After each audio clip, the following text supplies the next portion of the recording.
Hey everybody, it's Michael from Replica Airguns with another CO2 BB Revolver review. And this is yet another item from Gletcher, or SMG Inc. SMG stands for Sports Manufacturing Group, and I want to thank them again for supplying this product for review. I just got it in yesterday, so I want to get this review out, at least the tabletop portion out, as quick as I can. And the weather here is a bit brutal right now, lots of wind, very cold, a little bit of rain. Not the ideal conditions for doing shooting reviews, so hopefully it warms up a bit down the road so I can get my field test reviews pumped out for you guys for a number of guns that I've been waiting to do field test reviews for. So getting back to this Gletcher Revolver, it's the NGT silver version. It does also come in black. I'm glad I got the silver one. It's absolutely gorgeous. And again, it's a CO2 revolver, uses the CO2 cartridges, and shoots 4.5mm steel BBs. But let's get right into the specifications. It is a replica of a Nagant M1895 revolver, which was designed and produced by Belgian industrialist Leon Nagant for the Russian Empire. So that gives you a little bit of history on this gun. You can do some research on that if you want to find out more. It's pretty much an all-metal design gun. Has a 4-inch internal barrel. It uses standard 12-gram CO2 cartridges. Again, it shoots 4.5mm steel BBs. It has a 7-round cylinder, so it's got that extra round in there compared to the other revolvers I've been reviewing that have these shell loading cylinders. It has a smoothbore steel barrel. It weighs in at 1.54 pounds or 700 grams, which by the way is pretty close to the original. I believe the original was somewhere in the neighborhood of 1.7 or 1.8 pounds, so it's got very good weight to it. It shoots in single action and double action, and it has fixed front and rear sights. Now, this gun will shoot approximately 361 FPS or 110 meters per second. Now again, I haven't had the opportunity to shoot this gun at all, so I can't comment on performance in terms of shooting, how fast it shoots, how many rounds you're going to get per CO2, and also how accurate it happens to be. Again, this is the silver or nickel finish. It does come in a black version as well. And this gun again is distributed by Gletcher SMG Inc. Sports Manufacturing Group. And this gun is made in Taiwan. Now it does come in a nice box, cardboard box here. Kind of similar to the other Gletcher Mosin Nagant that I reviewed, the sawn-off rifle version. Very cool, so pretty much same on both sides. Alright, metal body, CO2 powered. Again, 4.5mm BB. On the back you have a few more specifications. Alright. Inside the box you get your manual, of course. More information about this gun. Instructions. How to load it. Put the CO2 in. Load the BBs into the shells, into the cylinder. How to take the cylinder out. And I'll show you that in a bit. How to aim it a little bit. Okay. And then you have other languages. Now quickly I want to compare to a few other products here that are similar, the shell loading revolvers. So first off, kind of a similar finish. And this here is our GNG. This is the 731, I believe, revolver. And it's a nice revolver for sure. And you'll see that the finishes are very comparable. Both guns have a very nice finish. I really like this. It's almost like a raw steel finish.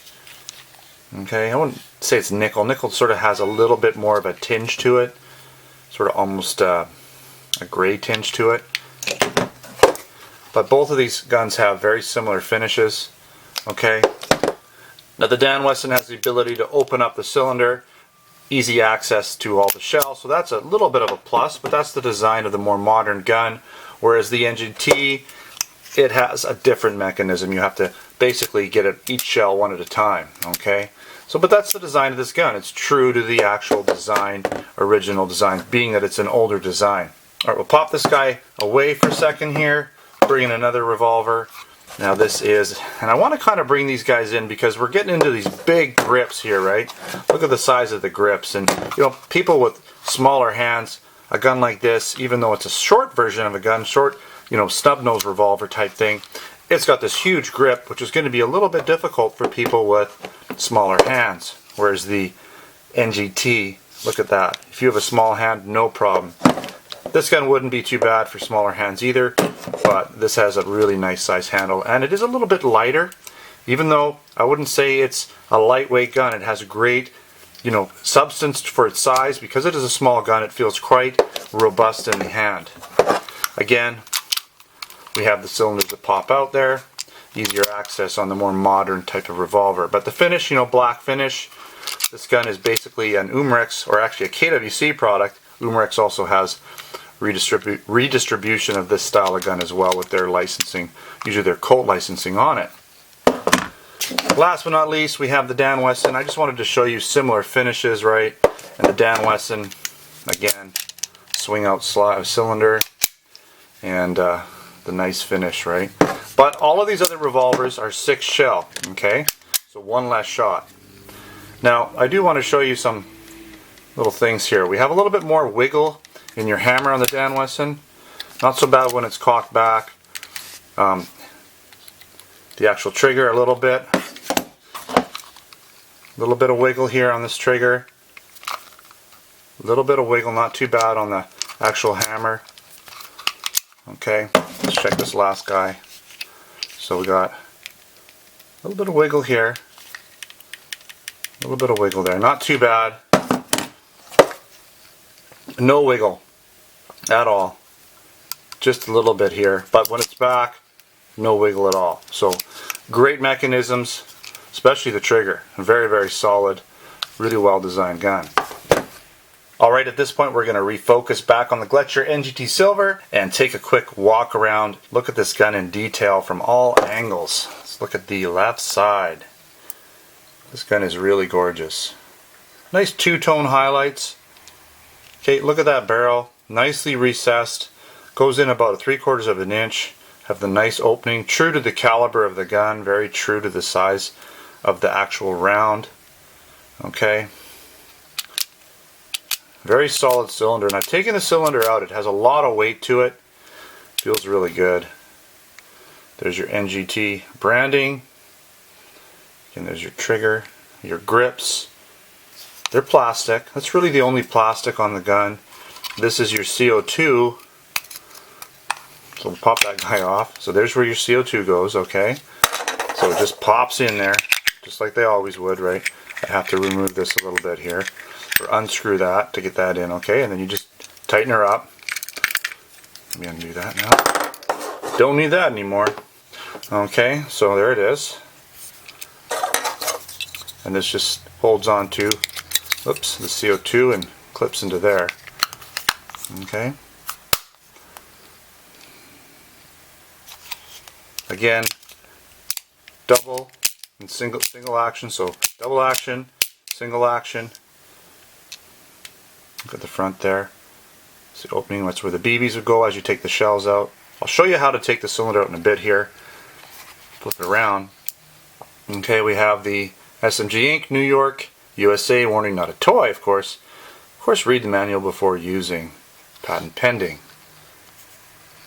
Two-tone again throughout. Serial number on the frame. Two-tone, and again caliber 4.5. Now, sights are just post and notch, but they work really good, this type of sight. Really easy to see because of that little almost pointy portion on the top there. Really makes getting them sort of zoned in quite easy. Now, one thing I did want to mention is the CO2 valve is quite short on this gun, and they've done a great job. Because if you look at every other gun, every other revolver, they've had to elongate this for some reason. They've made this really long to accommodate the CO2 valve. And most revolvers don't have this width in here, so it's actually not true to scale. Similar with the Colt. This Colt, like Smith & Wesson or Colt, 357, would normally be shorter in here, but for some reason they couldn't get the valve short in there. With the Nagant, right, there we go, you got a nice short valve. So they've made this gun very true to scale. It's a very good replica. Quickly look at the bottom. Any seams? Not really. No real seams going on to speak of. Okay, I think we've looked at the barrel already. We've looked at this gun pretty close. I think at this point I'm going to do my best to take the cylinder out. We'll just deload the shells. They're going to probably fall all over the place. Okay, one at a time. 2, 3, 4, 5, 6, and 7. Okay, so we've got 7 shells there. We're going to leave that open. We're going to just turn this upside down and try and remember how to do this. You push it in. So what you do is you push this in and then turn it a little bit until this comes out. Okay, and then you just rotate. Remember how this comes out. Rotate it that way. Sorry, to the I guess it would be counterclockwise, and then this piece just pops out like that, and you can take your cylinder out the same side as the latch. Okay, so the cylinder comes out the latch side, and there's your cylinder.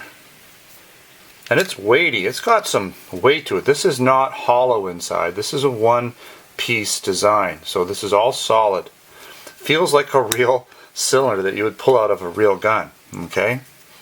And that's there again, the shells, how they fit in. You can see through them there. Okay? So the shells are definitely different than the other guns, but they're more like what you would find in this actual real gun. Okay? So they're true to spec. Put this back in.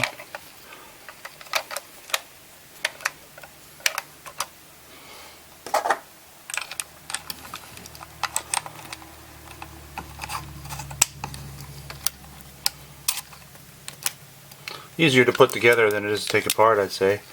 And then we put those shells back in.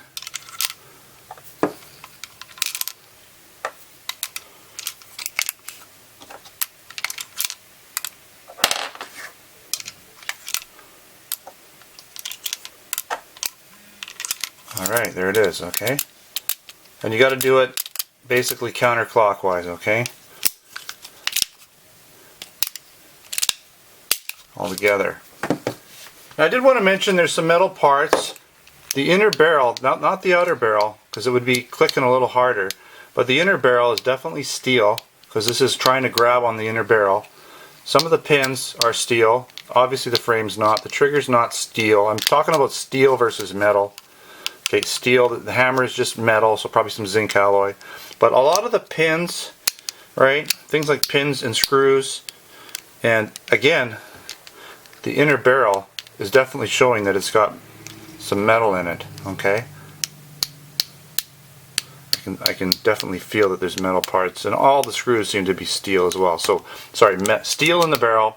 Most of the gun's going to be a zinc alloy with some plastic parts, but not too many.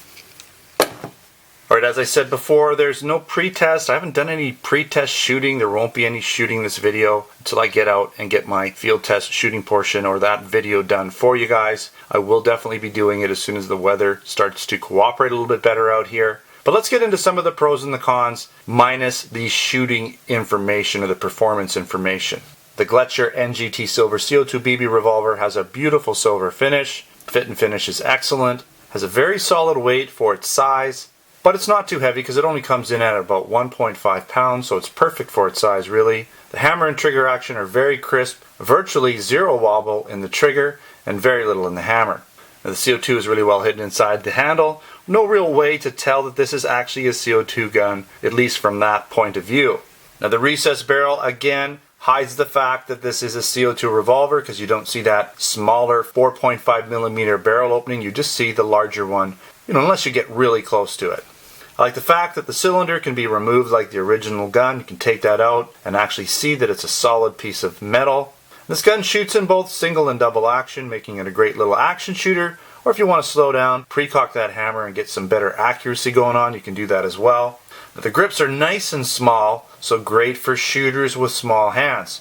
Even if you had really tiny hands, this gun wouldn't be a problem. Now the shooting performance for the pros are yet to be determined, so keep checking back for that video down the road.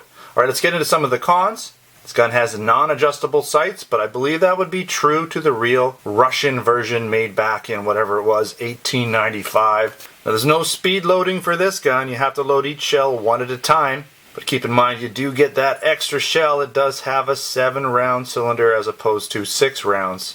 And again, the shooting performance on this gun is yet to be determined, so I can't tell you if there's any negatives. Can't really let you know if the accuracy is good or bad, how many rounds we're going to get per CO2, and what the actual FPS will end up being. Alright, thanks for watching another Replica Airguns video. Again, a big thanks to Gletcher or SMG Inc. for providing this gun for review. Don't forget to come down to ReplicaAirguns.com where we have articles, post reviews, and where I'll have additional photos of this gun that you can check out on my website. Hopefully we'll get this in our Replica Airgun store at some point, so keep posted. We'll be working on that for you guys. But we do have other air guns, BB guns, airsoft guns, blank guns, pellet guns, knives and accessories available in our Canada and US Replica Airguns online stores, so check those out too while you're visiting us. And don't forget we have our Facebook and Twitter channels. Username is Replica Airguns. Thanks for watching. Until next time, take care.